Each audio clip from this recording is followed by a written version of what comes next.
Assalamualaikum warahmatullahi wabarakatuh.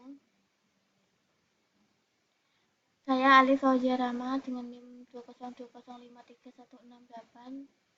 Di sini saya akan menjelaskan materi 2 tentang identifikasi masalah dan hipotesis. 1. Identifikasi dan perumusan masalah. Masalah penelitian dipilih berdasarkan beberapa pertimbangan. Dilihat dari sisi waktu, biaya, kemampuan si peneliti, kontribusi yang diberikan bagi pengembangan ilmu pengetahuan dan teknologi. 2. Penentuan permasalahan identifikasi masalah secara jelas dan sederhana bertujuan untuk mentransformasikan topik ke dalam sesuatu yang bisa dikelola atau manageable yang disesuaikan dengan kemampuan peneliti dan batasan-batasan sumber daya yang ada. Yang ketiga, sumber-sumber dalam pencarian masalah dapat berasal dari bacaan, pengamatan terhadap fakta di lapangan, berdasarkan pengalaman pribadi, maupun dari hasil pertemuan-pertemuan ilmiah seperti seminar, diskusi, dan lokal karya. 4. Dalam pencarian topik permasalahan ini, perlu adanya pemahaman terhadap objek yang ingin diteliti, baik melalui fenomena-fenomena yang ada, teori, hipotesis, maupun eksperimen. Cara merumuskan masalah. 1. Dirumuskan dalam bentuk pertanyaan atau research question yang berfokus pada dependent variable atau pada apa yang akan diteliti. Yang kedua, rumusan hendaknya jelas dan padat. Yang ketiga, rumusan masalah harus berisi implikasi adanya data untuk memecahkan masalah. Yang keempat, rumusan masalah dasar dalam membuat hipotesa. Karakteristik permasalahan. Dalam menentukan permasalahan dalam penelitian ada beberapa hal yang perlu diperhatikan. Berikut adalah beberapa karakteristik permasalahan yang dikategorikan sebagai perumusan permasalahan yang baik. 1. Mempunyai nilai penelitian, dalam arti bahwa permasalahan tersebut masih bersifat asli atau original, menyatakan suatu hubungan dengan bidang lain, serta dapat diuji kebenarannya.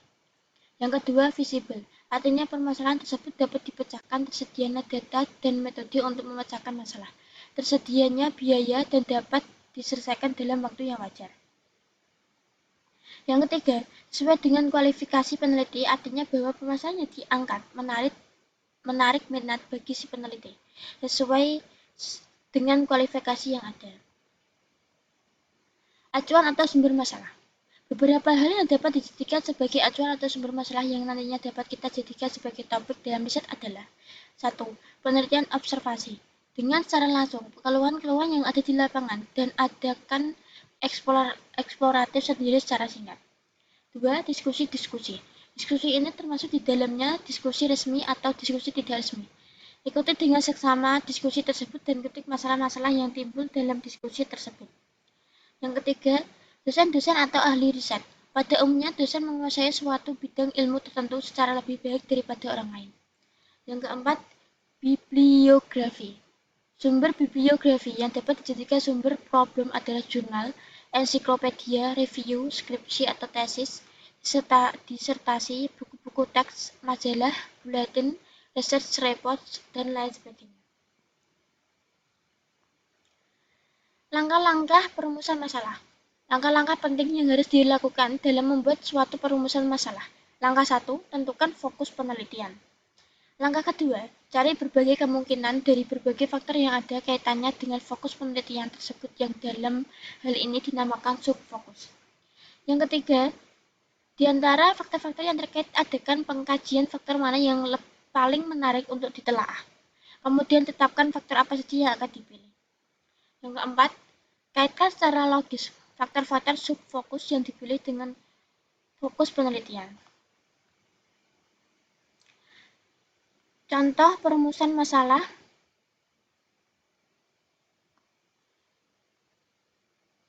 yang dibuat dalam bentuk research question. Contoh 1. Andrian Suhartadi 2015, aplikasi review jurnal online terintegrasi teknik informatika Fasilkom UMB.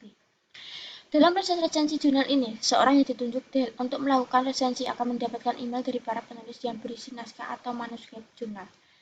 Setelah mendapat email dari penulis, pemberi resensi akan melakukan pengecekan pada naskah atau manuskrip, kemudian naskah atau manuskrip tersebut akan ditambah, dikurangi atau diberi komentar oleh pemberi resensi. Setelah pengecekan selesai, dilakukan pemberi resensi akan mengembalikan naskah atau manuskrip yang sudah dicek tersebut kepada penulis.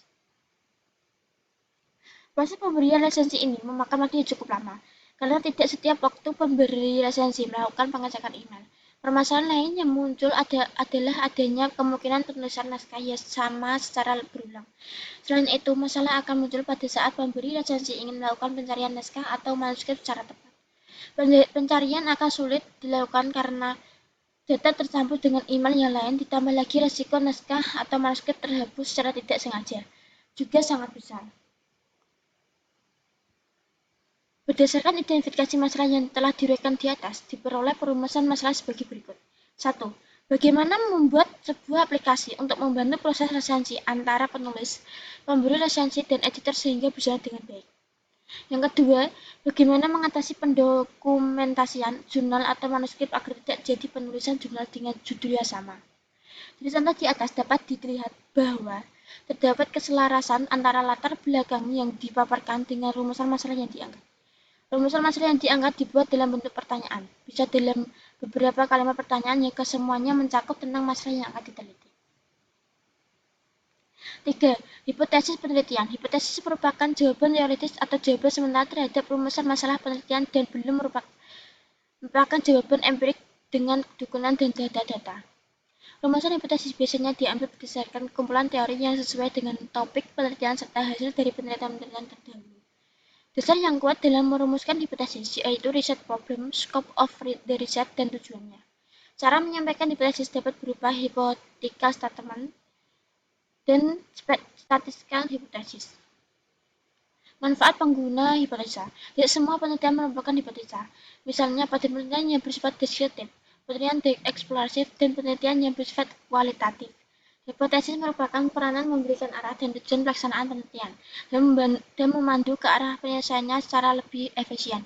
Hipotesis yang baik akan menghindarkan penelitian tanpa tujuan dan pengumpulan data yang tidak relevan. Manfaat penggunaan hipotesa antara lain yaitu: 1. Untuk menjelaskan permasalahan yang diangkat dalam penelitian. Yang kedua, untuk menjelaskan variabel-variabel yang akan diuji kebenarannya. Yang ketiga, untuk membantu dalam memilih metode analisa data. Yang keempat, sebagai pedoman dalam menarik sebuah kesimpulan. Sekian penjelasan dari saya untuk pertemuan kedua.